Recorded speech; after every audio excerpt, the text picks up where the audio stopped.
Alright guys, welcome back to the channel. Welcome if you're new. Thank you for taking time out of your day to check the video out. We have more PlayStation news, rumors, and leaks to go over and cover today. And we're starting with a new rumor regarding God of War. And this is basically a continuation of what we've been hearing about something regarding a younger Kratos going back to Greece. Of course, we covered for a while the rumors of a God of War remaster collection, and the 20th anniversary of God of War came and went, and Santa Monica Studio did celebrate it, but there was no announcement of any type of remaster collection. Now we seem to have some clarification on what it is that Santa Monica Studio is actually working on. This is being reported by Push Square, and they say Sony has a completely new God of War PS5 game up its sleeve that sees Kratos return to Greece, and it's releasing later this year, new claims suggest. As the franchise's 20th anniversary, March 22nd, comes and goes with just God of War Ragnarok armor and skins, a tribute video, and merch, Jeff Grubb of Giant Bomb has fueled more speculation around the series.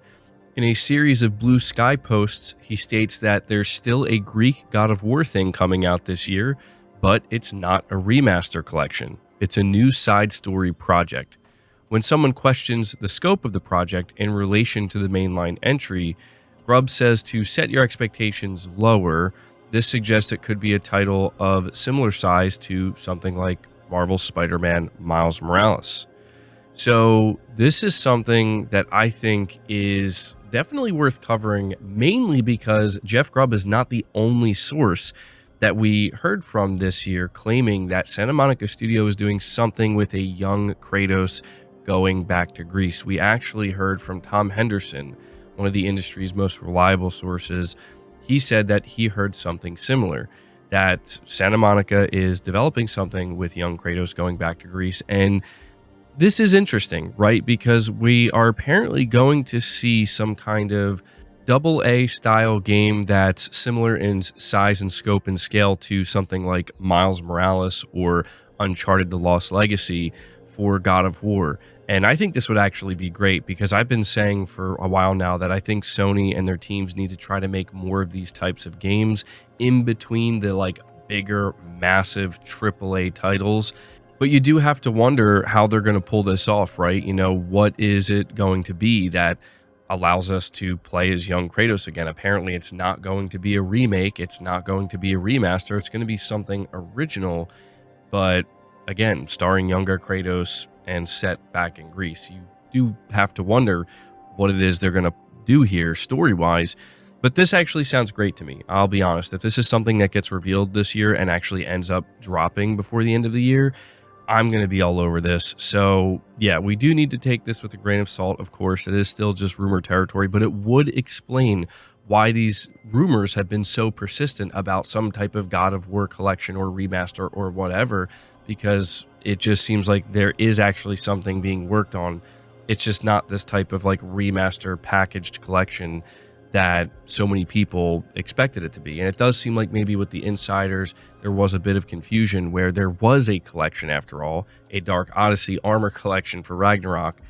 And so, yeah, Sony is likely going to be doing a state of play in May or June, maybe even a PlayStation showcase. And if this is real, I imagine that's exactly where it would show up. So I will continue to keep you guys updated, but we're going to move on to the next topic here, which talks once again about Indiana Jones and the Great Circle. So Bethesda posted on their account that they're going to be announcing Indiana Jones and the Great Circle today. By the time this video goes out, the announcement may have already occurred, but what we know is going to be part of this are two different versions, a regular version and a premium version, and they will be available physically. Both versions will. And if you pre-order the regular version, you're going to get the Last Crusade pack, the traveling suit outfit, and the Lion Tamer whip. But if you get the premium version, which is likely going to be much more expensive, you're going to get Indiana Jones and the Great Circle, the Order of Giants story DLC, 2 days early access, a digital art book, and the Temple of Doom outfit. And yeah, so this is what we're learning, but there is something that is worth noting here when it comes to this game.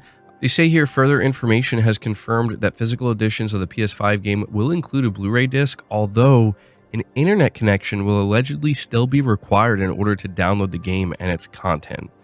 So this has not been officially confirmed, but it seems like this is how it's going to go down. And yeah, I'm not so sure that people are going to be thrilled to find out about that, but it is what it is, I guess. Let me know your thoughts on that. But we are going to move on to the next topic here, which is Ubisoft talking once again about PSSR on the PS5 Pro when talking to Digital Foundry. Digital Foundry asks them, why did you not choose to use FSR 2 or 3 on Xbox Series X and PS5, and initially not choose to offer PSSR on PS5 Pro? The Ubisoft developer says, simply speaking, the cost of FSR compared to our proprietary TAA implementation was the decision factor. We have a higher pre-upscale resolution compared to FSR. In terms of PSSR, we analyzed PSSR and TAA DAT, the time of shipping AC shadows, and found better results with our TAA solution. However, PSSR is a new upscaler, and after an in-depth collaboration with Sony over the past few months, many issues have been addressed, mostly around moving vegetation and water. Problems that other titles have faced. We're now confident that the image quality with PSSR will always be better than TAA. So this is significant because it was teased by a Ubisoft developer recently that PSSR implementation will be making its way to the PS5 Pro version of Assassin's Creed Shadows. And on top of that, they're going out of their way to say here that when it comes to image quality, PSSR will always be better than TAA. It seems like Sony is really making some significant improvements behind the scenes and under the hood with PSSR. And so I'm going to be really interested to see what the implementation of this looks like, specifically in Assassin's Creed Shadows, considering it's already being called basically like a generational difference in terms of the lighting and overall quality that's being presented on the PS5 Pro version. But moving on to the next topic, we are talking briefly about Bloodborne. And basically just what I wanted to acknowledge here for a moment is that today is the 10th anniversary of Bloodborne. And so we're going to see a lot of Bloodborne fans talking today. You could say that Bloodborne fans are talking all the time about Sony doing more with this game. But because it is the 10th anniversary, it is worth noting, and it will be interesting to see if throughout the day, if Sony does anything to acknowledge this anniversary. Obviously, there have been so many rumors about a Bloodborne remaster or remake or a sequel of some kind. And I'm still very confident that something will happen with Bloodborne. I don't think it's going to get announced today. I don't think it's going to get announced anytime soon. But if I had to guess, Sony's waiting for the release of the PlayStation 6 before they do anything of significance with Bloodborne. We also know that Hidetaka Miyazaki, if a Bloodborne 2 is going to be made, he wants to be involved. It seems that Sony is aware of this. This is what Shuhei Yoshida said.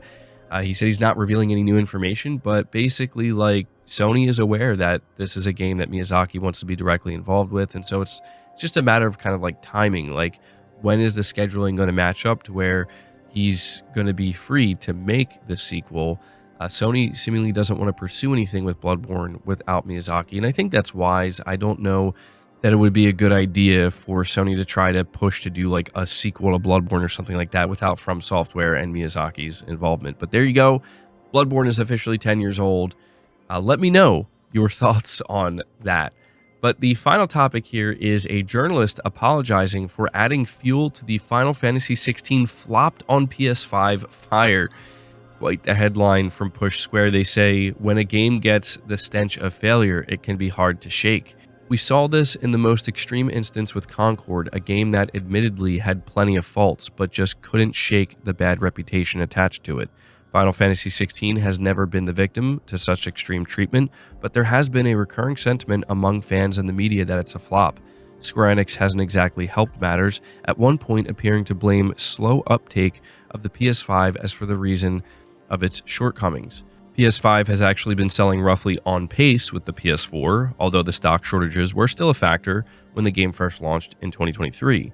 The release shipped over 3 million units in its first week on sale, but an article from Japanese website Kabutan earlier this month, widely picked up on by Western media outlets, quoted Square Enix's president as saying the game just sold 3.5 million units to date.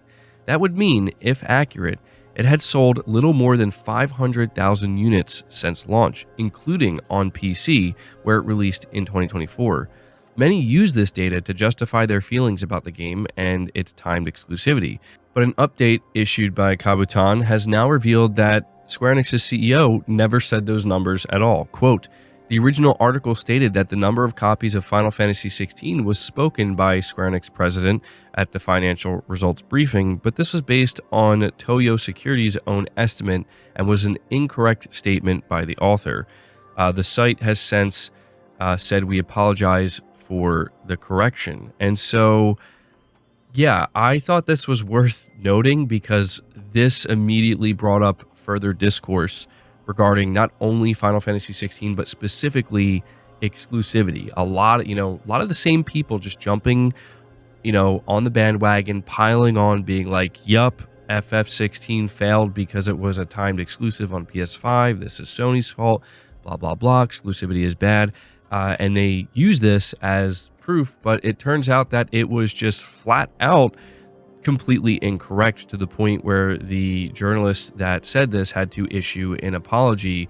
This was apparently never once spoken by the CEO of Square Enix. Kind of wild. You got to wonder like how this stuff even happens. But yeah, the idea that Final Fantasy 16 only managed to sell 500,000 more units in the last nearly 2 years, including it shipping on PC, it just makes zero sense. I mean, the moment people saw that number, 3.5 million, knowing that it sold 3 million in the first week, that should have raised alarm bells. But again, you see the most disingenuous individuals come out and try to run with something like this as a means to make it seem like, this game being a timed exclusive on PS5 is basically what doomed it. And it's like, no.